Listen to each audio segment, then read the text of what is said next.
तो आज अपन कर रहे हैं क्वेश्चन नंबर बी पार्ट। इसमें सबसे पहले क्वेश्चन की रिक्वायरमेंट देख लेते हैं क्या है। You are required to calculate the net operating income that Star Airlines makes per flight from ND to GA.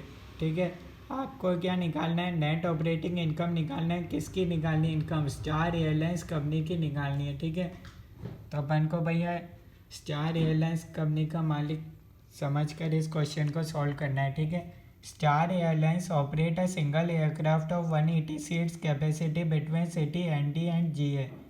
The average normal occupancy is estimated at 70% per flight. Average बता रखा है, maximum capacity तो भैया 180 जन है, पर average हमेशा कितने ट्रेवल करते हैं? जनरली 70%। 180 का 70% यानी कि 126 जन है एवरेज ऑक्यूपेंसी रहती है। ठीक है, एवरेज यहाँ भी एवरेज ही बता रखा है। One way fare is 12,500 from city ND to G है। ठीक है, सेम है, यहाँ भी सेम है, एनडी टू जी है। ठीक है, लोकेशन तो सेम है, लोकेशन में कोई चेंज ही नहीं है। The cost of operation of a flight is collected by an expert analyst R. Cost यानी कि भैया अपने जब अपन स्टार एयरलाइंस को अपन मालिक समझ रहे हैं, अपन इनकम निकाल रहे हैं, तो भैया ये सारे अपने लिए एक्सपेंस होंगे। ठीक है, तो इसको अपन सॉल्व करेंगे। अपन को क्या निकालना है? Net operating income. बड़ा आसान सा क्वेश्चन है। ठीक है, सबसे पहले सेल्स में से एक्सपेंस को माइनस कर दो, इनकम आ जाएगी। सेल्स रेवेन्यू कितनी है, ध्यान से समझना, बड़ा ही आसान क्वेश्चन है। ठीक है, 126 टन है, नॉर्मल ऑक्यूपेंसी रहती है। ठीक है, वन वे फेयर कितना है? 12,500। तो ये आ गया मेरा सेल्स रेवेन्यू 15,75,000 का। माइनस कर देंगे अपन एक्सपेंस। पर कॉस्टिंग में अपन दो तरीके से लिखते हैं, वेरिएबल कॉस्ट और फिक्स्ड कॉस्ट।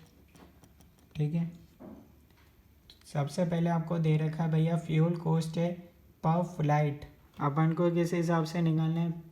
इनकम भी निकालनी है पर फ्लाइट के हिसाब से। ठीक है, फ्रॉम एनडी टू जी है 2,28,000 पर फ्लाइट है। ठीक है, तो ये 2,28,000 अपना हो जाएगा फ्यूल का खर्चा। फिक्स ही रहेगा भैया पर पैसेंजर, तो अपन को ज़रूरत है नहीं, क्योंकि अपन को इनकम निकालनी है पर फ्लाइट के हिसाब से। तो इसको मैं फिक्स्ड कॉस्ट में लिख सकता हूँ, कोई दिक्कत नहीं है। फूड सर्व्ड ऑन फ्लाइट 270 पर पैसेंजर, यानी कि भैया वेरिएबल कॉस्ट हो गई ना, पर पैसेंजर के हिसाब से। अपन को तो पर फ्लाइट के हिसाब से निकालना है। फ्लाइट में कितने जने बैठ रहे हैं? 126 जने। 270 इंटू 126 34,020। ठीक है, यहाँ लिख रखा है नो चार्ज टू पैसेंजर। मैं पैसेंजर के हिसाब से निकाल ही नहीं रहा, मैं किसके हिसाब से निकाल रहा हूँ? इनकम किसकी निकालनी है? एयरलाइंस। एयरलाइंस के लिए क्या है? ये फूड का खर्चा है, एयरलाइंस के लिए तो ऑब्वियसली खर्चा है। पैसेंजर से तो मेरे को कोई मतलब है ही नहीं, यहाँ क्वेश्चन की रिक्वायरमेंट ही नहीं है पैसेंजर के हिसाब से निकालना है। ठीक है, नेक्स्ट है commission paid to travel agents. मैं कमीशन पेड कर रहा हूँ, मालिक हूँ ना। ठीक है, स्टार एयरलाइंस का मालिक हूँ, उस हिसाब से देख रहा हूँ, तो भैया मैं कमीशन पेड कर रहा हूँ। एक्सपेंस है 7.5% ऑफ फेयर, यानी कि फेयर का मतलब मेरा सेल्स रेवेन्यू का 7.5%। 15,75,000 का 7.5%। मैं कमीशन 1,18,125, ये मेरा भैया वेरिएबल कॉस्ट में आ जाएगा। फिक्स्ड कॉस्ट क्वेश्चन में दे रखा है लैंडिंग चार्जेस लीज 9,12,000, और एक आपको बता रखा है सैलरी है 90,000। सेल्स माइनस एक्सपेंस कर दो, इनकम आ जाएगी 1,92,855। कोई डाउट तो रहना ही नहीं चाहिए। फर्स्ट पार्ट सॉल्व हो गया, देख लो भैया, कोई डाउट है बता दो, कमेंट्स में बता दो आप लोग। स्टार एयरलाइंस नेक्स्ट पार्ट बोल रहे हैं भैया, Star Airlines expect that its occupancy will increase to 144 passengers.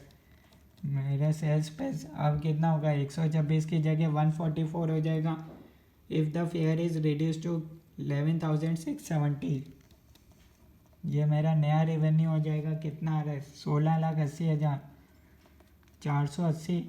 ठीक है, यहाँ भी मैं अगेन कर दूंगा वेरिएबल कॉस्ट को माइनस, फिक्स्ड कॉस्ट को माइनस, ये मेरा था सेल्स रेवेन्यू।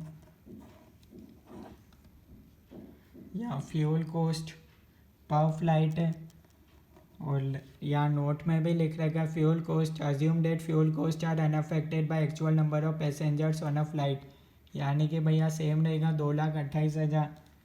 पैसेंजर बढ़ाओ घटाओ कोई मतलब नहीं है भैया, 2,28,000 ही लगने।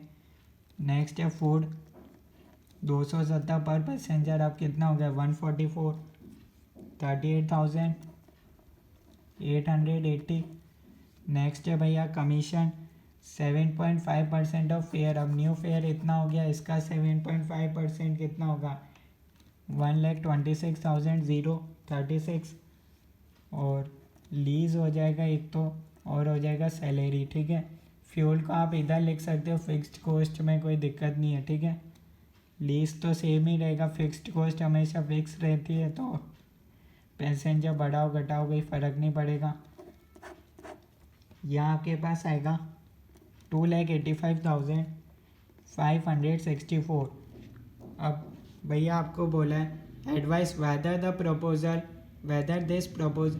Whether this proposal should be implemented और नॉट। मैं क्यों नहीं भैया इम्प्लीमेंट करूँगा, मेरा ये इनकम तो भैया बढ़ गया ना, नई स्कीम में भैया मेरा इनकम बढ़ गया, तो ऑब्वियसली मैं प्रपोजल को तो एक्सेप्ट कर लूँगा। क्यों? क्योंकि भैया ये क्या था, sales minus expense operating income, sales minus expense, इधर भी था ऑपरेटिंग इनकम, मेरा ऑपरेटिंग इनकम बढ़ा, तो ऑब्वियसली मैं एक्सेप्ट कर लूँगा। तो ये इस क्वेश्चन का सॉल्यूशन, कोई भी डाउट है तो आप कमेंट्स में बता सकते हो। ओके।